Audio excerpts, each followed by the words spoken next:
and welcome back to Interpreting the Stars, where today we're talking about the first movie I ever saw Michael Rooker in. It's Arnold Schwarzenegger's The Sixth Day, a cloning thriller directed by Roger Spottiswoode. It's a man that directed a handful of films, most of which I've never seen before, but a few I certainly have, such as the James Bond movie Tomorrow Never Dies and Tom Hanks's Turner and Hooch. But for the most part, I'm not super familiar with his work. I did, however, watch The Sixth Day a lot as a kid. There's no question in my mind that I have a load of nostalgia whenever I just think about the movie, but it is 20 years old at this point.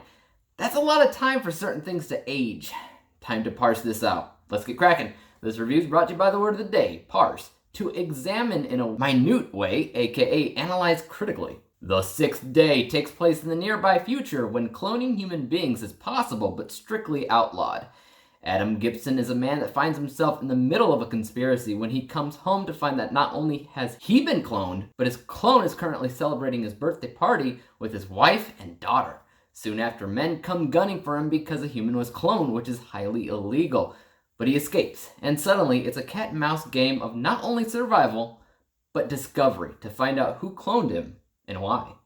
Yeah, man, I love a good Arnold Schwarzenegger film, especially in this day and age. Late 90s, early 2000s, I consider this to be mostly Arnie's prime, and even though I love this movie and have a lot of nostalgia with it, I gotta admit it's not so much a classic Arnold Schwarzenegger movie. Could another action star like Tom Cruise star in it? Yes, heck, it wasn't even initially Schwarzenegger's role, and it wasn't even supposed to be Tony Goldwyn as the villain. Initially, it was supposed to be Kevin Costner versus Jack Nicholson. Now that would have been a completely different movie, but I'm also not gonna complain about Arnold's inclusion, because what's better than one Schwarzenegger? Two Schwarzeneggers, as proven before in The Last Action Hero. I think one of the main reasons I really enjoyed this as a kid, other than Arnold Schwarzenegger, was the cloning thing. I've always liked a good cloning film, and sure, this one's a bit tacky, but I like the approach. Even if you've seen a lot of clone movies, I feel like this one stands out pretty well. Plus, there's plenty of twists and turns along the way that you'll probably catch on these days, but hey, maybe you won't.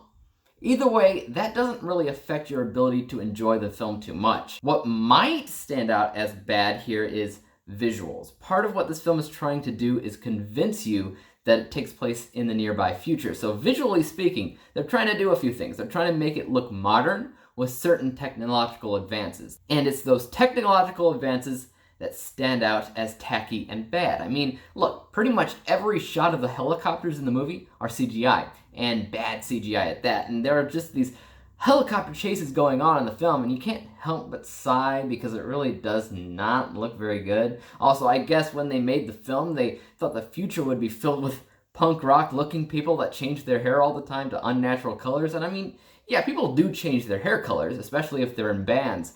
But I just feel like that was just pushing it a little bit too far. It doesn't take too much to believe if something takes place in the future. The cloning idea on its own is futuristic enough, in my opinion. Let's take a look at my final score, which I think will impress you. I'm not gonna just sit here and claim that from an unbiased technical level that this is a great film. No. There are definitely areas in this movie that are aged and absolutely corny.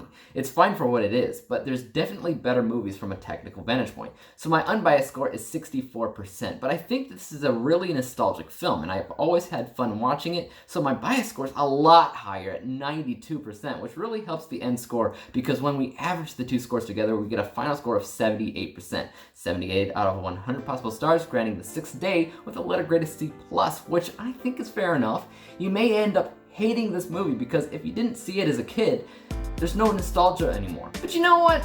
Why don't you just tell me if you've seen it and what you thought of it? How do you rank this as a clone movie among other clone movies? I'd love to hear your thoughts, so make sure to leave those down there. And as for YouTube, you know what to do. Hit the subscribe button if you like this review, because there's more like it coming out. Hit the thumbs up button, because it always helps with my channel. And don't forget about the little bell icon, because that'll help notify you when I come out with my next review. And until then, peace out.